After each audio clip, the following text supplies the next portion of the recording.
दोस्तों,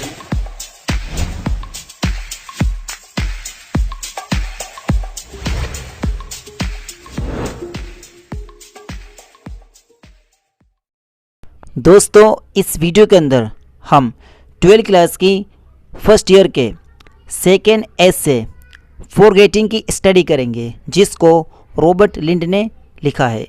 दोस्तों, दूसरी वीडियोस के लिंक डिस्क्रिप्शन में दिए गए हैं और आप चैनल की प्लेलिस्ट जरूर चेक कर लें। रेलगाड़ियों द्वारा खोए हुए और अब बिक्री के लिए लंदन के एक बड़े स्टेशन पर रखे हुए सामान की सूची प्रकाशित हुई है और बहुत से आदमी जिन्होंने वे सूची पढ़ी है अपने साथियों की भूल जाने की आदत पर हैरान हैं।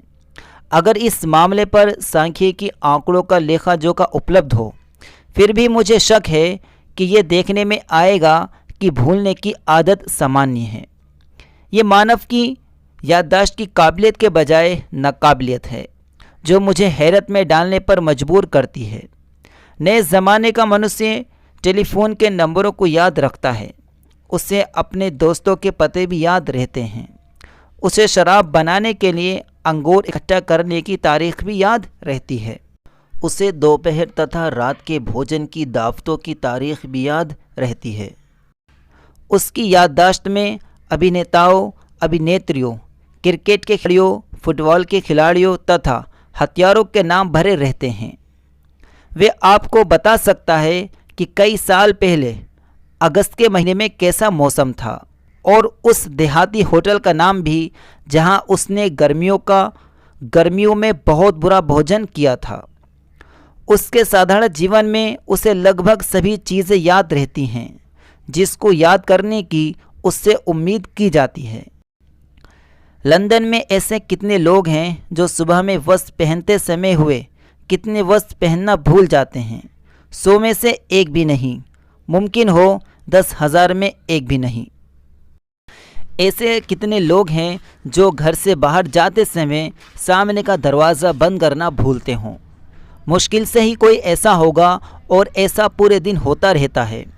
लगभग हर एक व्यक्ति ठीक वक्त पर ठीक वस्तु याद रखता है जब तक उसके सोने का वक्त आता है, तथा एक साधारण व्यक्ति भी सीढ़ियों से ऊपर जाने से पहले बत्ती बुझाना कभी नहीं भूलता। ये मानना चाहिए कि कुछ ऐसे विषय हैं जिनके संबंध में याददाश्त अपनी सामान्य पूर्ति से कम काम करती है।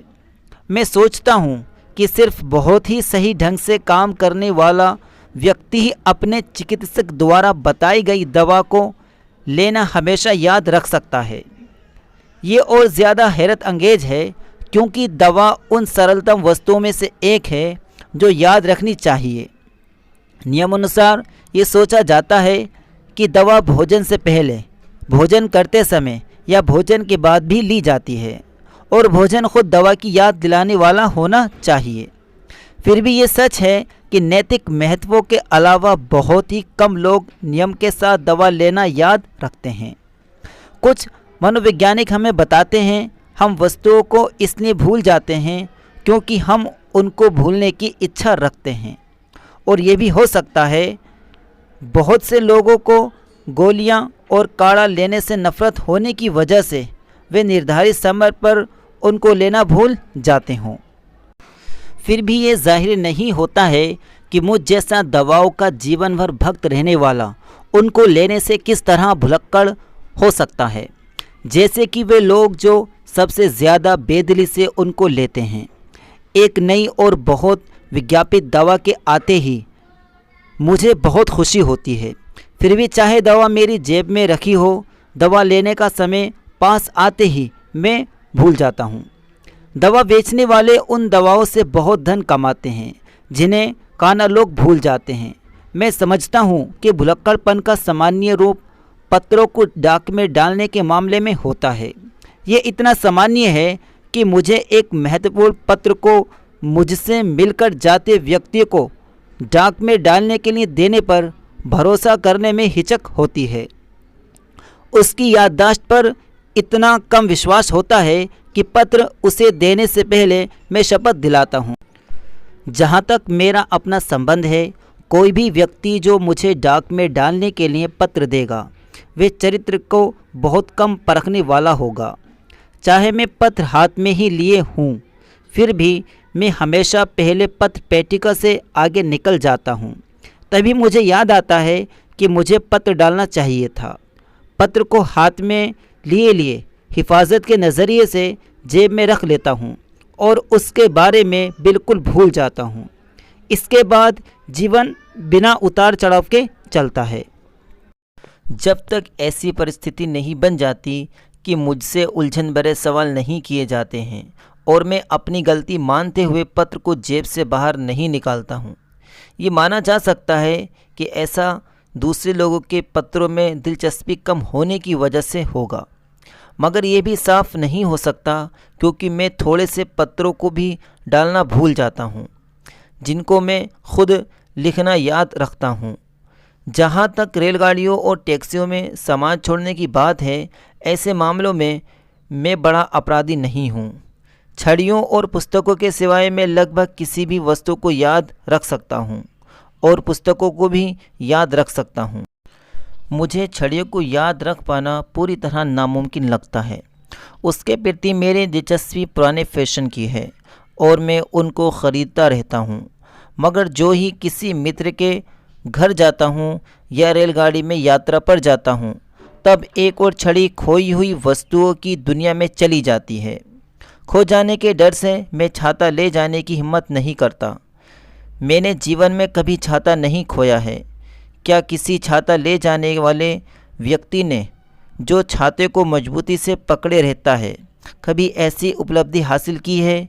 फिर भी हम में से कुछ व्यक्ति अपने भुलक्कड़पन की वजह से अपनी बहुत सी संपत्ति को यात्रा के दौरान खो चुके होते हैं, जबकि एक सामान्य व्यक्ति अपने पहुंचने के स्थान पर यानी मंजिल स्थान पर अपने सामान सहित सुरक्षित पहुंच जाता है। साल में रेलगाड़ियों में खोई हुई वस्तुओं की सूची बताती है कि बालिग व्यक्तियों के मुकाबले युवा व्यक्ति अपनी वस्तुओं को ज़्यादा खोते हैं और सामान्यतः गंभीर रहने वाले व्यक्तियों के मुकाबले खिलाड़ियों की याददाश्त बहुत ख़राब होती है। उदाहरण के लिए काफ़ी अधिक संख्या में फुटबॉल की गेंदें और क्रिकेट के बल्ले इन खिलाड़ियों द्वारा खो दिए जाते हैं। ये काम लड़कों के लिए आसान होता है जो खेल से लौटते हुए अपने सामान को भूल जाते हैं, क्योंकि उनकी सोचें खेल के मैदान के विचारों से भरी रहती हैं और उनके दिमाग ऊंची कल्पनाओं से भरे रहते हैं। कुछ खिलाड़ियों के दिमाग अपनी हार की वजह से तथा डर की वजह से भरे रहते हैं। वे अपनी उपलब्धियों को अपनी भूलों का परिणाम बताते हैं। वे खुद को बाहरी संसार से अलग पाते हैं। जब खिलाड़ी रेलगाड़ियों से उतरते हैं तब उनकी याददाश्त उनकी गेंद और बल्ले लेने जैसे कामों को याद रखने से रोक देती है। बाकी बचे हुए दिन में वे काल्पनिक संसार में बदलाव करते हैं। इसमें कोई शक नहीं है कि ऐसा ही मछली पकड़ने वालों के बारे में कहा जाता है जो अपने मछली पकड़ने के कांटे भूल जाते हैं। सामान्य रूप से मछली पकड़ने वालों के बारे में कहा जाता है कि वे सबसे ज़्यादा कल्पनाओं में खोए रहते हैं। और एक मछली पकड़ने वाला जो मछली पकड़ने के बाद अपने काम में भुलक्कड़पन को बताने के लिए मजबूर होता है, उसके द्वारा हकीकत में मछली पकड़ने के कांटे को भुला दिया जाता है, क्योंकि वे ख्याली दुनिया में खोया रहता है। उसका भुलक्कड़पन उसके एक दिन के काम के बारे में एक बहुत बड़े आनंद के लिए सम्मान की बात होती है। वे मछली पकड़ने के कांटे को भूल जाता है, जैसे कि कभी एक पत्थर को डालना भूल जाता है, क्योंकि उसका दिमाग अधिक शानदार सामग्री से भरा होता है। मुझे इस तरह का भुलक्कड़पन एक खासियत दिखाई देती है। भुलक्कड़ आदमी एक ऐसा इंसान होता है जो अपनी ज़िंदगी को बेहतरीन तरीके से संवारता है, इसलिए उसके पास सामान्य कामों को याद रखने का समय नहीं होता है। पत्रों को डाक पेटिका में डालने के लिए कौन सुकरात व कॉलेज पर यकीन कर सकता था? उनकी आत्मा इन वस्तुओं से ऊपर थी, यानी वे उच्च विचारों में डूबे रहते थे। इस सवाल पर कि क्या अच्छी याददाश्त का होना ज़रूरी है, इस पर वाद विवाद छिड़ा रहता है और दोषपूर्ण याददाश्त वाले इंसान कभी कभी अपनी महानता मनवाने की कोशिश करते हैं। वे कहते हैं कि एक व्यक्ति जो पूरी तरह से याद करने वाला यंत्र है। पहले स्थान की अक्लमंदी वाला व्यक्ति कभी नहीं होता है। वे बच्चों या बड़ों के अलग अलग मिसालों का जिक्र करते हैं जिनकी हैरत अंगेज याददाश्त थी और कहने को उनमें कोई अक्लमंदी नहीं थी। फिर भी मैं सोचता हूँ कि सब मिलाकर महान लेखक तथा महान संगीतकार अनोखी याद शक्ति वाले हुए हैं। कविगण जिनको मैं जानता हूँ कि याददाश्त अच्छी थी, उन शेर दलालों के मुकाबले जिनसे मैं परिचित हूँ, वास्तव में याद उनकी कला की आधी ही कठपुतली है। इसके विपरीत ऐसा लगता है कि राजनेताओं में भुलक्कड़पन का सार ज़्यादा होता है। दो राजनेताओं को एक ही घटना को याद करने दो। मिसाल के तौर पे किसी मंत्री परिषद की बैठक में क्या हुआ था और उनमें से हर एक आपको कहेगा कि दूसरे राजनेता की कहानी ज़्यादा गलत है। या तो उसकी याद छलनी जैसी है या वे सच्चाई को तोड़ने मरोड़ने वाला जल्दबाज है। राजनेताओं की आत्मकथाओं तथा भाषणों में तथ्यों को बार बार चुनौती दी जाती है। ये इस बात को जाहिर करता है कि संसार ने अभी तक आदर्श राजनेताओं को उत्पन्न करना शुरू नहीं किया है। ऐसे व्यक्ति जिनमें महान कवियों के समान याददाश्त व बुद्धि कौशल दोनों ही तत्व मिले हों। साथ ही साथ सामान्य रूप से अच्छी याददाश्त इतनी सामान्य होती है कि हम एक व्यक्ति को जो नहीं रखता है सनकिया झटकी कहते हैं। मैंने एक ऐसे पिता के बारे में सुना है जो एक बच्चा गाड़ी में अपने बच्चे को घुमाने ले गया था और अपनी सैर के दौरान उजली धूप में शराब पीने के लिए मधुशाला में प्रवेश कर गया। बच्चे को गाड़ी में बाहर छोड़कर वे शराब पीने के बाद वहां से पिछले दरवाजे से बाहर निकल गया। थोड़ी देर बाद उसकी पत्नी को कुछ खरीदारी करनी थी। वे उस शराब खाने के सामने से गुजरी जहां अपने बच्चे को सोता हुआ देखकर डर गई। अपने पति के व्यवहार पर गुस्सा होकर उसने उसे सबक सिखाने का इरादा किया। अपने मन में कल्पना करते हुए जब वे बाहर आएगा और बच्चे को गायब पाएगा, वे बच्चा गाड़ी वहां से ले गई। वे घर पहुंची और आनंद शामिल गुस्से से उम्मीद करते हुए कि उसका घबराया हुआ चेहरा और कांपते हुए होठ जल्दी ही इस समाचार के साथ जाहिर होगा कि बच्चे को चुरा लिया गया है।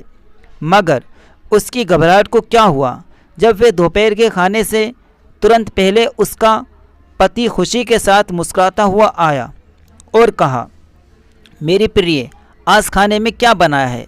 बच्चे के विषय में वे भूल गया था कि वे उसे अपने साथ बाहर ले गया था। किसी दार्शनिक से नीचे स्तर के कितने लोगों में इस तरह की भुलक्कड़ी होगी। मुझे आशंका है कि इसमें से ज़्यादातर लोग ऐसे ही कमज़ोर याददाश्त की शक्ति लेकर जन्म लेते हैं।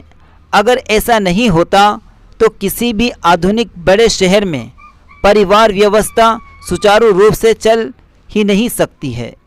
दोस्तों, अगर आपको ये वीडियो पसंद आई है तो हमारी वीडियो को लाइक करें और हमारे चैनल इफ्ती सर को सब्सक्राइब करें।